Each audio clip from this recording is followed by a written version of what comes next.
So guys, what's going on? Welcome back to the channel and welcome back to another video. The international break is finally over, and to think we have another one in a couple of weeks' time is just crazy. It's absolutely crazy how many international breaks they are. But this weekend, Manchester United are back and we're taking on Sheffield United. So if you do enjoy this video, it is going to be a preview one. If you do enjoy it, please make sure to give it a like. If you are new to the channel as well and want to subscribe to the channel and have not done so already, then what are you guys doing? Hit that red button in the bottom right corner of today's video. And as always, guys, get in the comment section letting me know your thoughts going into the game, your score predictions as well. But anyway, guys, let's get on to the preview. So guys, what's going on? Welcome back to the channel. So this Saturday 8 p.m. kickoff is the big one at 8 p.m. It's the Battle of the Uniteds, as Manchester United are taking on Sheffield United. And this month is going to be a big month for Manchester United, not just in the league, but in the Champions League as well. Because I think we've got Sheffield on Saturday at 8 p.m. Then we have Copenhagen, which has become a must-win game. And, you know, I'm not too confident going into that, considering how we have been playing in the Champions League already this season. So that's a must-win. And then straight after that, I think 2 weeks' time on a Sunday, it's the Manchester Derby. And obviously, we want to win that game as well. I'm not looking forward to that one personally at the moment with the way we're playing, but City are not playing at their best at the moment anyway, so hopefully that does continue going into that game. So it's a big month for Manchester United, and throughout the international break, for Manchester United news, it's not been very good. There's not been a lot of positives. Obviously, Rasmus Højlund has been scoring or continues to score at the moment, which is really good. He scored for Denmark in the international break, so I'm happy with that. But the bad news, the negative news, is that Aaron Wan-Bissaka, Luke Shaw and Tyrell Malacia are going to be out for a very long time. They're not short-term injuries, they're long-term ones. We learned that out in the international break, so that's unfortunate because I'm not going to put any excuses out for our performances this season because we've not been good enough and we've been playing teams and struggling against teams we should be winning. But it does not help when you lose your best right back, your best centre-back is out. I think Varane's out again now as well.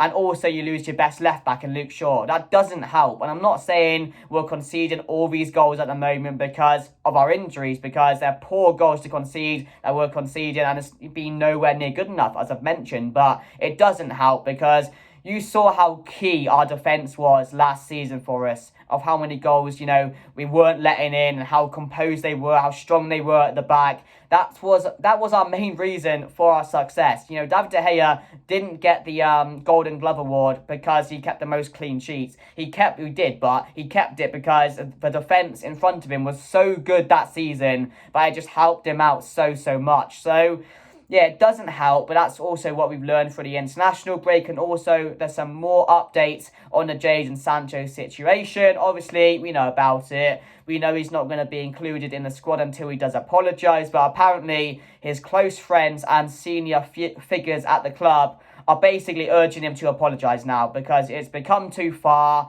And again, it's been going on for a very long time. And apparently Ten Hag has said if he does apologise, he may try and add him back into the team. But it's on Jadon Sancho now. And we've heard this morning that apparently he is on for a transfer now. So I think come January, it's going to be more than likely, like 80% likely, he is going to leave Manchester United. And it's probably best for him because even if he does apologise now, he's being urged to do it by senior figures and close friends. He's not doing it because he wants to.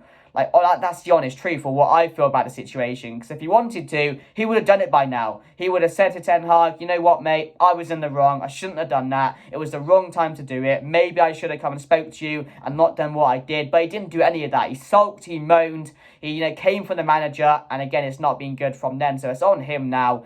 But yeah, other than that, there's not been much news going on. Apparently, Casemiro picked up a knock as well, but he could be back in training, or I think he is back in training, so that's good news as well. So we'll have to wait and see what happens.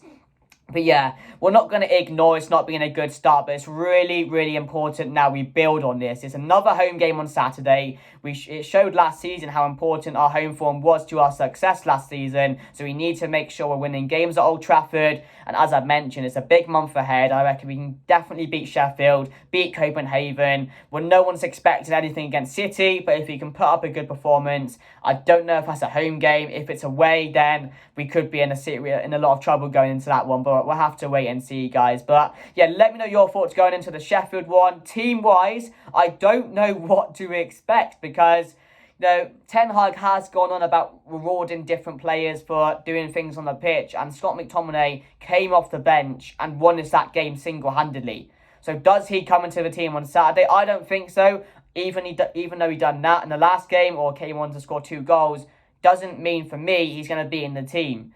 Now, if he is in the team, I'm not going to be surprised. I think a lot of people will say, you know what, you've earned that, now build on that and give us another good performance. Give us a few good performances in a row.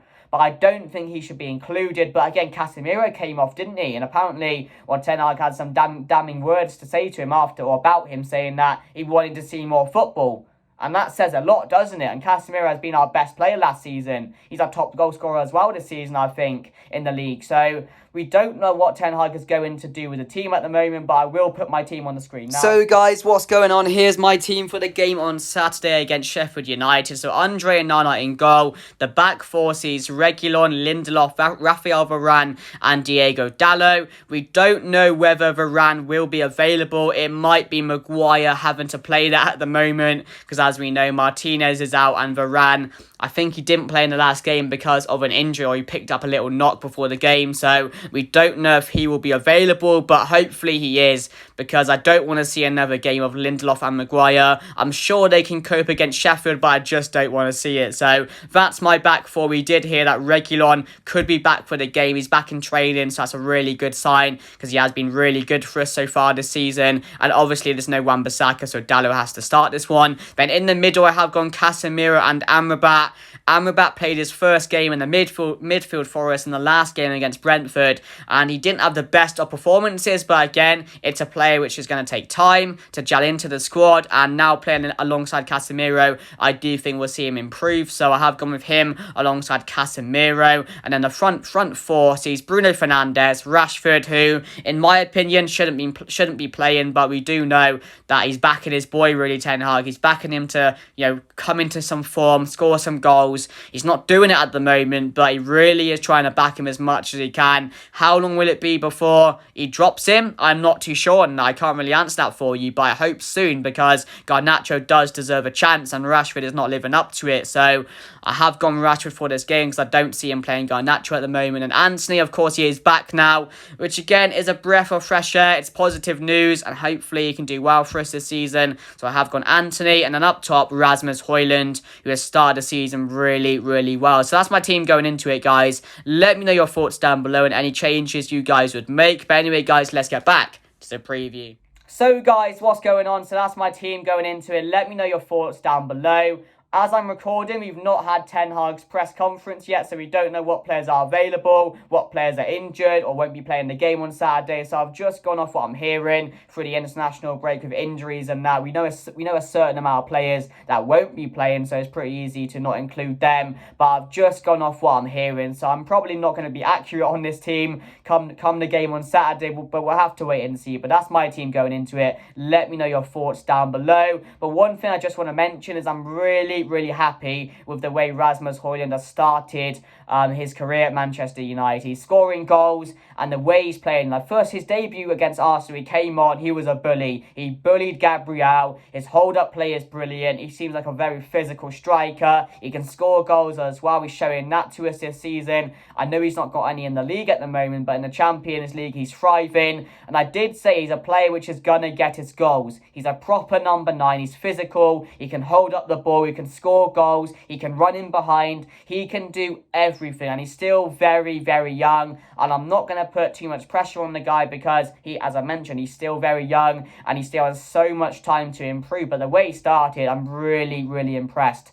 I felt sorry for him against Galatasaray because he did as much as he could and just watched his team fold behind him. So that's not really his fault. He did as much as he can in that game. But yeah, the way he started, the early signs are really positive, and I hope does keep up, because we're going to need him this season, because Rashford at the moment is not scoring goals, and at the moment his attitude is not good for Manchester United. So hopefully he's the one to carry us this season like Rashford did last season, but we'll have to wait and see, guys. But yeah, that's my team going into it. But right now, guys, I'm gonna introduce you to Jimmy from the Blades Ramble, who is going to go through Sheffield United's season so far, talk you through their key players and how they've started, guys. So hope you enjoy this, and here we go. Red Manx TV, what is happening? It's Jimmy from the Blades Ramble, Sheffield United fan channel. Ignore my mate in background there. I think that's just somebody who's been watching Sheffield United a bit too long, to be honest. So I've been asked to give you a bit of a breakdown on our season so far. Listen, I know there's levels to this game, and you guys might think that Man United, are having a bad season. Well, I can tell you that the original United, Sheffield United, are having an absolutely atrocious season, even judging by each other's levels. So, yeah, disaster upon disaster for us. We weren't ready for the start of the season. We were rightly beaten at Palace. We were drawing with Forest right until the last minute when Chris Wood got a last minute winner. It's all gone wrong. We then started to come into the season a little bit more. As we brought in more players, performances improved and players impressed. And then Newcastle came to town, and Newcastle turned us over 8-0. 8-0. We've never been humbled like that. Never. And it were a real wake-up call. We haven't recovered. There was a hangover at West Ham where we were well beaten. They were in second gear throughout after they'd gone 2-up. And I thought the turning point would be Fulham just before international break. And we didn't turn up at Fulham, to be honest. So just to add to the mire that we're in at the minute, we have got a mounting injury list. At last count, it was 10 first team players that are on the injury list. And we're lacking now at centre defence, so much so that I'm not entirely sure that we'll play 3 at the back against yourselves. I think we might even switch to a back 4. So, yeah, don't worry, Man United. It could always be worse. But it's got to turn at some point. We've got 1 point in 8, but I'd back us to have an unbelievable atmosphere on Saturday night when you come to town. So, in my blinkered, optimistic view, I'm going 2-1 Blades, and, I'll be as amazed as you are if it comes off. But, after this game, best of luck for the season. Come on, you red and white wizards. Up the Blades. So then, thank you very much to Jimmy for coming onto the channel and giving us an insight on Sheffield United's season so far. I hope you guys got a lot from that, and if you want to go and check him out, I'll make sure to link all his socials down below. But once again, thank you very much for coming onto the channel. I really do appreciate it. And my thoughts on Sheffield United, if I'm being completely honest with you, I do think they're going to go down this season. They've lost a few of their key players. And yes, they brought some players in. Cameron Archer is a player which is doing well for them at the moment. And he's generally a good player which can improve their team. And I think he's going to be the key for them staying up this season if they do. But as we know, they did get beat 8-0 by Newcastle. And that was a massive reality check for them that this league is very, very competitive. And if you want to win games, you have to be at your best every single game. And do Sheffield United have the quality to compete in this league? I'm not too sure they do. They're a team which, they deserve to be in the Premier League. They're a team which are a well-known Premier League side, and they should be in this league more often. But again, I just don't think they have enough quality. And if they do stay up this season, their home form is going to be key for them. Just like any bottom 3 or newly promoted teams that are coming up, their home form is going to be key. So I do wish them the best of luck this season. But it's a game I expect to win very easily. That's not going to be the case because we're not playing very well at the moment. And Sheffield United, they're going to feel possibly they could get something in this game. But what I've said earlier on, we need to make sure we now build on this. Build on our games at home. Build on the game before the international break. It's a big month coming up and we have to win this game. I want to win this game 2 or 3-0 very comfortably. I don't want us to have an issue in this game. I really, really don't, because we should not be having an issue. If this is a Liverpool, if this is a Man City, they're beating Sheffield very easily, and that's how easy it is to say. They really are beating them very easily because they're not in the best of frames at the moment. They're struggling. We're struggling in a way, but it's a game we need to be winning. So, yeah, my score predictions, I'm going to say Manchester United to win this game 3-0. I'm going to go 3-0. I do think we'll beat them. Will it be as comfortable as I think? I don't. I really, really don't, but I hope so because we need a statement win. I want to see us go there and batter Sheffield United on Saturday, and hopefully that will be the case, guys. So yeah, I'm going 3-0 to Manchester United, but let me know your thoughts down below. If you did enjoy this video, please make sure to give it a like. With Jimmy coming on, it's something I want to do more, getting different fans onto the channel to give an insight on their teams. It's much easier than me giving my thoughts regarding Sheffield United because I don't know too much about them. I don't watch them every week like their fans do. So I hope you guys really like the idea of that. If you do, also smash a like and tell me in the comments. Make sure to subscribe. But thank you guys for watching. We are back, not for too long, because there's another international break soon, unfortunately, but we have to enjoy it. Big Champions League game coming up, Manchester derby coming up. It's exciting. We got to enjoy it. Let's hope for some positive results. But anyway, guys, that's me done, and I'll see you guys later. Goodbye.